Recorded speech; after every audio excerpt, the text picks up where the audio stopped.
today's event, we have a very special guest who is interpreting through American Sign Language through ASL. This is Miss Mandy David. So thank you, Miss David, for volunteering your services. We have our host for today's event. This is Dr. Josh Bondi and his friend Phil from the McCaw School of Mining. So Dr. Bondi, before we begin, if you could introduce yourself and your guest today. You bet. So I'm Dr. Josh Bondi. I'm the Director of Research at the Nevada Science Center here in downtown Henderson, Nevada. So for those of you who aren't from the state, you're from overseas, Nevada's one state to the east of California, and we're right outside of Las Vegas. I'm here with Bill Luna, Executive Director of the Mine Experience here at the McCaw School of Mines. Bill, go ahead and introduce yourself if you'd like. Welcome, everyone. As Josh said, my name is Phil Luna. I'm the Executive Director here at the McCaw School of Mines Foundation. We are an educational nonprofit organization that oversees the mine experience. Back in the early 90s, in Southern Nevada, it became very difficult financially for a lot of schools to provide field trip experiences for their students, especially in the elementary ages. And so the superintendent of schools during that time started challenging schools to try and build some destinations at their school property that could be field trip worthy, so that it could be a place for schools to come inexpensively and get more education on a field trip experience. And so right next door to us was the Gordon McCaw Elementary School, and the principal there, she got her staff together and some concerned parents and teachers, and they decided that they wanted to get together and build the mine experience that we have today. And so they partnered with architects and construction people and designers and geologists and all the experts necessary, including even one of the designers of the Indiana Jones ride down at Disneyland. And they put together this property here and made a field trip destination for students to come and learn about the mining industry, both historic and modern. And since then, we've had over 100,000 students come through our gates and have the mine experience, and they've been exposed to not only the mining industry, but STEM subjects and things that maybe their schools weren't able to provide for them. And what you see around here, all the exhibits and the different things that we have been donated to us by mining companies and different organizations connected with the mining industry. And of course, our jewel that's behind me is our simulated underground gold mine. It's a 5,100 square foot exhibit, and that's really the centerpiece of what we do here.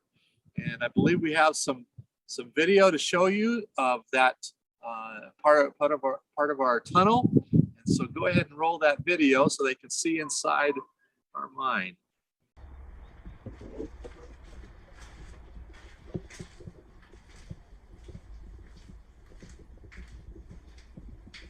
This first room is our rocks and minerals room. We have all kinds of rocks and minerals on display.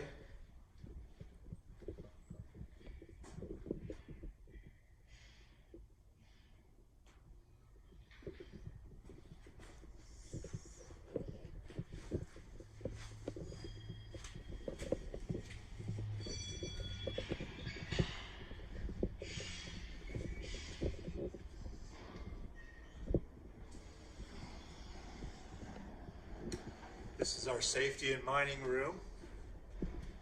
We display all kinds of items, of equipment, different things having to do with the safety and mining that have been used throughout history.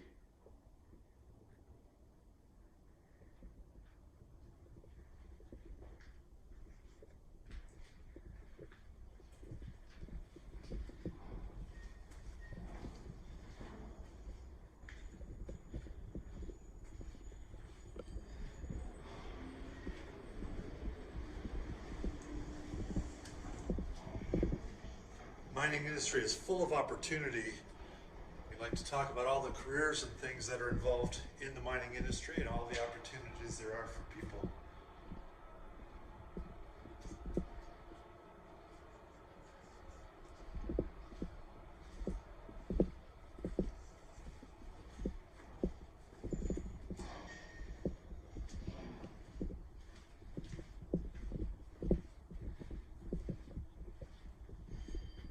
There are so many things in our lives that we take for granted that we wouldn't be able to have without mining.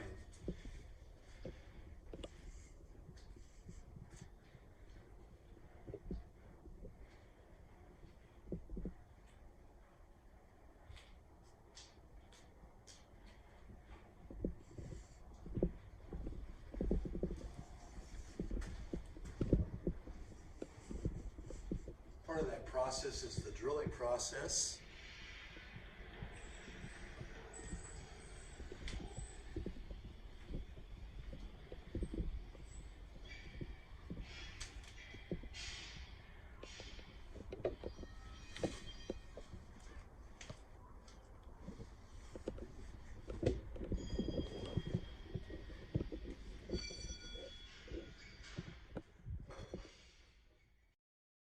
Now, some of you might be wondering why we did a simulated underground gold mine, because many of you might know that we are in Nevada, and Nevada is the silver state. Well, there's a couple of reasons for that. We are the silver state because we do produce a lot of silver here in Nevada. Not the most. We're not the #1 state. That's actually Alaska. They do a little bit more than us of silver. But what you may not realize is that Nevada by far produces the most gold. 83% of all of the gold from the United States comes out of Nevada. And so we chose to make this a simulated underground gold mine. And a lot of people realize too that wherever you find gold, most of the time you find silver too. So I hope you enjoy seeing what we have inside here. Yeah, so it's important that even though it's called the Silver State, like Phil was just mentioning, and the original miners up in the Virginia City area were actually looking for gold when they found the Comstock lode. And it was that fantastic silver deposit that was found near Virginia City, just outside of Reno in northern Nevada, is where the nickname comes from. So, at one point we were a prolific silver state, but, obviously that switched to gold. And the reason that we find so much gold in this state is because of the geological history of our state. It's really complex. There's been a number of big mountain building events which have occurred since about 320 million years ago, and again about 250 million years ago, and again about 200 million years ago, with the last big one being about 100 million years ago, and then finally culminating with the landscape that we see around us today. But it's this interactions of tectonic plates bumping into each other, different magmatic bodies rising and growing or falling in the subsurface, and the interaction of water with those magma bodies too, which determines where these minerals that are important to not just gold deposition, but some of these other things that there are exhibits of in the mine here talk about. So we use the mining industry, which is a big contributor to this story here on our grounds, because mining is important. There's a saying that if it can't be grown, it has to be mined. So think of all the things in your life that have to be mined then. So if you're not wearing wool or cotton clothing, then you're probably wearing something that had to been derived from petroleum products. Your smart technology, the phones you're talking on in between classes, or your computers that you're using in class right now to watch this program, all require minerals. They all require materials that have to be mined out of the ground.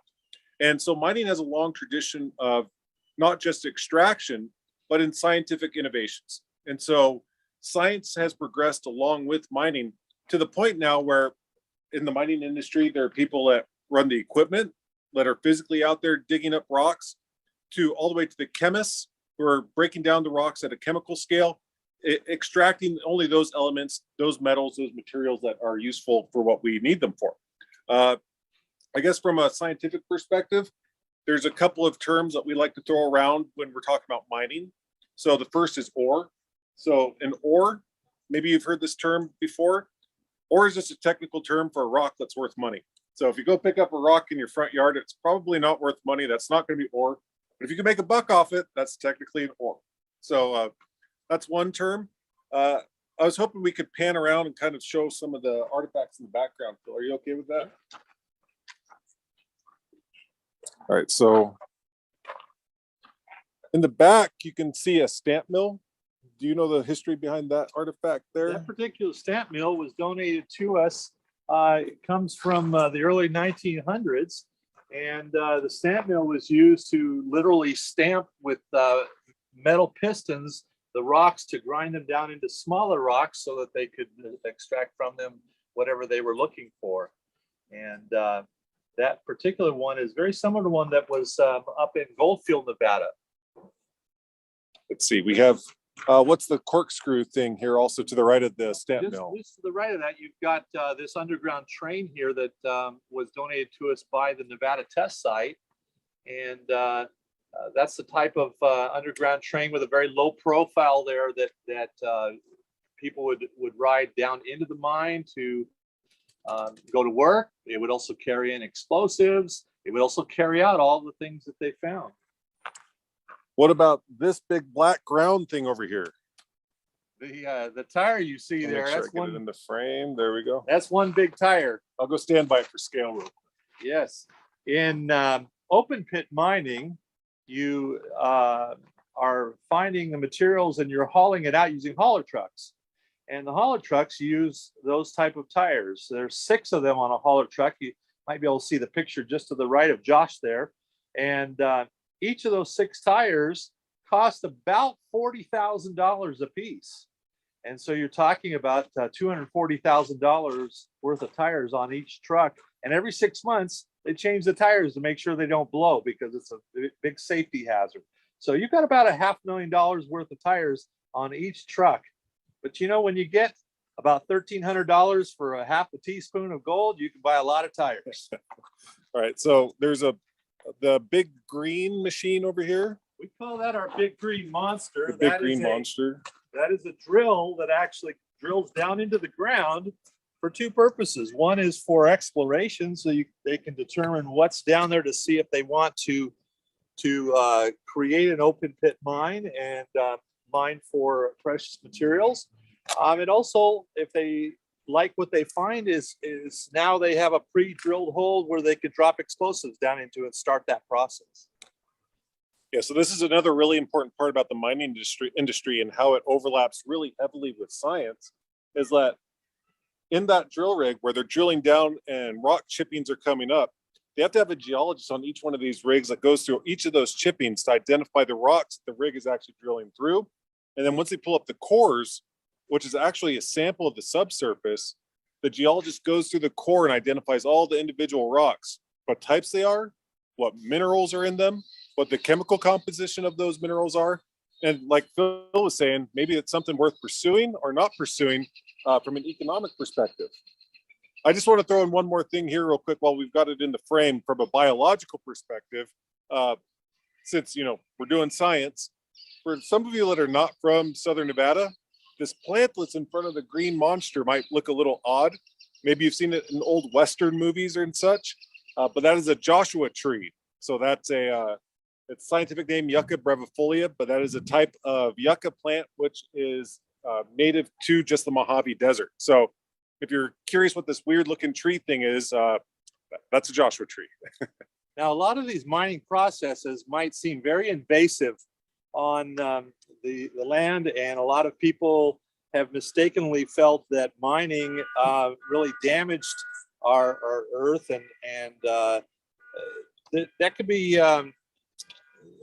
it's actually just the opposite of that these days. The modern mining companies are very involved in trying to reclaim the land after those things have been extracted that we need for our society. And they're very cognizant of trying to repair and replace and make the land back to the way it was before they had done their mining operations. So they really are, the mining companies really are a great partner with us, with our world, and trying to have a great environment. All right. So Mr. Krauss, if you want to kick it to, if anybody's got questions, we'd be happy to entertain those. Yeah, we've had a number of questions. Thank you, Phil. Thank you, Dr. Bondi. We have a question that was given by students here in the United States, and it was given by one of the students in Spain. And they want to know, is there more gold deposited where water one time flowed? So gold deposits form by a number of different ways. So the gold that's predominantly mined in the United States right now across northern Nevada is called Carlin type gold. So that's named after the town where this type was originally discovered. And this is not the big pretty gold nuggets like you think of, like the California 49ers were after. This stuff is microscopic. And so it was disseminated by groundwaters, which were interacting with magma. And so the water came in, stripped the gold and some other minerals out, some iron, some arsenic, and then percolated out into the surrounding limestone. So they're actually mining limestone to get the gold. And the gold is microscopic, like I mentioned. So if they get maybe half an ounce of gold per ton of limestone processed, that's considered ore. So that's valuable rock. So water does play a role in that regards here in Nevada. I just mentioned the 49ers. So that was the famous gold rush to California in 1849. They were looking for placer gold. And so placer gold is gold that gets winnowed down. So all the light stuff gets washed away by water and leaves behind heavy minerals like gold. You might have seen people that are panning for gold. That's a way of doing placer mining.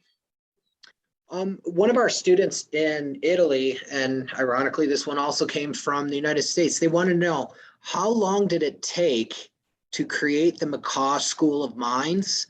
And how long did it take to find all of the materials that are at the McCaw School of Mines? Well, it was quite a process. They first had to start raising the money, and they actually got the attention of then Governor Miller's wife, and she helped a lot in the process of creating this place. And once they had raised the money, they started going out and looking for partners that would help with the construction companies and different ones. And so that process took, I believe, a couple of years. The mine behind us was created first, and then I think in your other shot you may have seen our visitor center that came a few years later. So it was really over several years that this process took place before we could open up. And as I said, we've had over 100,000 students, but just until a few years ago, we had never been open to the public. We had only been doing school tours. And so just a few years ago, we finally started opening up to the general public and letting everyone see this place. And thank you for sharing with us today. One of the students wants to know, how much dynamite would be needed to blow a hole in a mountain? It depends how big a hole you want to make. I felt like that was a good answer. So there's an entire sub-discipline in engineering called mining engineering. And I had a friend who was a mining engineer, and he said it was the greatest job in the world because he got flown to Australia, South Africa, Canada, across the United States, simply to blow stuff up. So it just depends what you're going through. One thing I found in my career as a paleontologist and geologist, that every single project's different. Every single rock behaves differently, and I'm sure it's no different for the mining industry. If you're going through soft stuff, you probably might need maybe a quarter stick of dynamite. If you're going through really hard crystalline stuff, you're probably needing a lot more. So I would say it just depends. One of our friends in Germany, they want to know, how much do the mines cost? Like, what are the prices range? The large drills. The drills? Yeah, the large drills. Sorry, I'll rephrase this. How much do the large drills cost? One of the students wanted to know. The only figure I've heard is for the drill bits, which is the very tip that cuts through the rock initially, not for the whole drill rig. A drill bit, so just one single piece on that piece of equipment, can cost over $50,000. So, but if you think that's the heart of the machine, that's cutting through the bedrock and collecting the sample. So the drill bits are extremely expensive. The rest of the machine is similarly expensive. So you're looking probably at least $1 million machine when you're counting all the drill core, the drill bits, and the machine itself. That's a lot of money for some drills. We'll go with a few more questions before we let everyone go. But the students wanted to know, is it often that drill bits bits can break off when they're drilling down into the rocks? That does happen. It's obviously not an ideal situation when that happens. But more often than not, when that happens, it's when something is encountered in the subsurface which they weren't expecting. So maybe there's a cave in the subsurface or a lava tube, and all of a sudden the pressure on the bit is gone. That's a really, well, I won't say it's common, but that's a way I've heard of bits being lost before. What happens more commonly is that they simply wear out.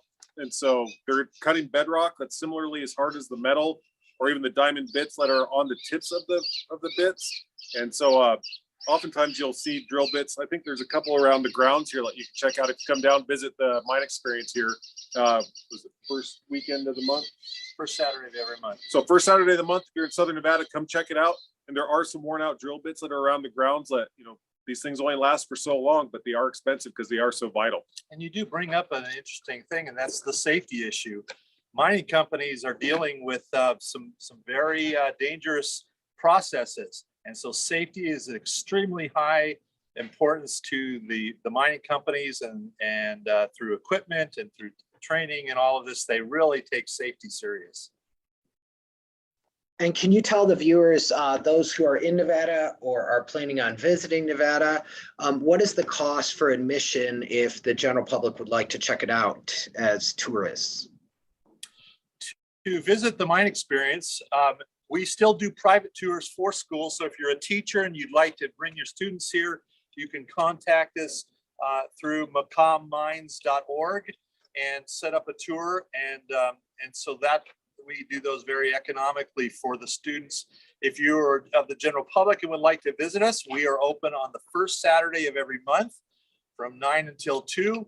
And we have, I believe it's right now it's $5 for kids and $7 for adults. And we have a number of discounts for seniors and military and group discounts and things like that. So it's you know, not very high admission to come in and spend the day and really not only have fun, but learn a lot. That's really cool. So we'll go with maybe like 2 more questions. So, and I would be remiss if I didn't ask this. Someone asked about dinosaur bones. They wanted to know, do they ever find dinosaur bones when they're digging for minerals? And what is the process? What do they do when that happens, Dr. Bondi? Okay, so that's actually a really good question, because that's something that the Nevada Science Center does, is that when anybody's digging up rocks or anything like that on federal land, so there has to be archaeologists that go out to make sure there's no artifacts in the way. There's biologists that have to go out there and make sure there's no endangered animals or species that are going to be impacted negatively or significantly by the activities. And then we go out there to make sure there's no fossils in the way. And so if we find fossils that are in the way of a proposed mine or a big project out in the desert, we dig them up, we document them, we collect all the scientific data that we can, and we bring that back to the Nevada Science Center and eventually hand that off to the whatever the land management agency is, and eventually the Nevada State Museum in Carson City. Now, if they're in the middle of operations and they find something, usually there's a paleontologist that's on site that checks what they're doing. So our job is to get that thing out of the way. So we go out there, if they hit a dinosaur bone, and it does happen on occasion, maybe not dinosaurs, but mostly mammals in the state of Nevada, quick dig it up, get all the data, get it out of the way so that they can continue working. And the public gets to maintain that data. We don't lose that to our national heritage. That's wonderful. And before we let you guys go, Phil and Josh, can you guys give any advice to students who would like to either go into paleontology or go into mining or some sort of geology? What kind of things should these kids be studying? You go first as well. Well, the mining industry, that's a complex question, because the mining industry employs so many different types of people. And a lot of people don't realize what a great opportunity it is to work in this industry. We have not only geologists and all of the people that you've been hearing about before, but even some of the new technology like drone technology that's being used for mining.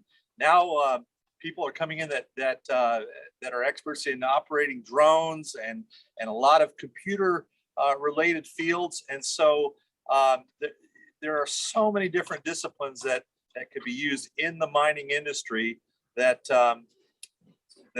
you know, just about anyone, whatever schooling you're going through, is used somehow in the mining organizations. right? And I'll give, that's great advice. And I'll just add the 2 cents I usually throw in is that if you're passionate about something, you're really into something, mining really calls your name, paleontology really calls your name, get out there and read as much about it as you can. So, you know, you don't necessarily have to have a library card anymore, but if you do, that's great. But get online and read, you know, read about what you want to do, what you're interested in. Read.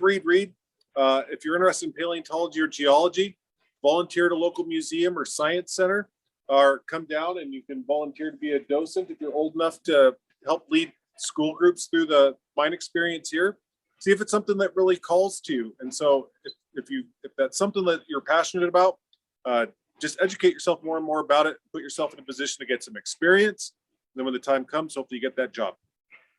That is wonderful. And thank you, Phil. Thank you, Josh. And definitely thank you, Mandy, for volunteering your services. Anyone who's interested and would like to learn more, you can either reach out to myself. I have my email in the chat, and I've also put the Nevada Science Center's website in as well. And before I end the meeting before I let everyone go, I'm going to go ahead and let everyone unmute. So can we all say thank you to Mandy, Phil, and Josh for volunteering their time today to help educate and inspire you guys. Thank you. Thank you. Thanks, Josh.